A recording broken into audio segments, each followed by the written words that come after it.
அவர்தான் மாநிலத்தினுடைய பொது கல்வி திட்டத்திற்கான அடிப்படையை முதலில் அவர் ஏற்பாடு செய்து இந்த மாநிலம் கல்வியில் சிறந்த மாநிலமாக வளர்வதற்கான அத்தனை முன்னேற்பாடுகளையும் செய்து தந்தவர் பெருந்தலைவர் காமராஜர் அவர்கள். And he conceptualized the midday meal scheme, which is a really powerful development tool.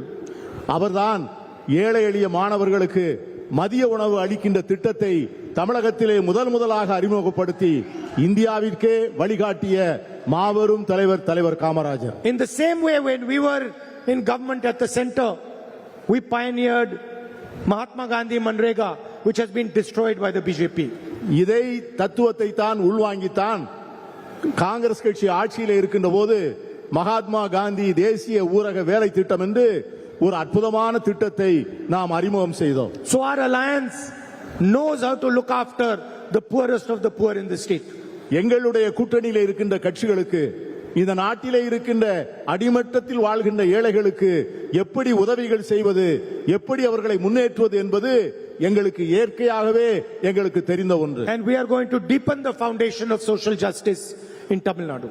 நாங்கள் வரக்கூடிய காலங்களிலே சமூக நீதியினுடைய அடிப்படையை மேலும் ஆழமாகவும் அகலமாகவும் விரிவாக்கம் செய்ய எண்ணுகிறோம்.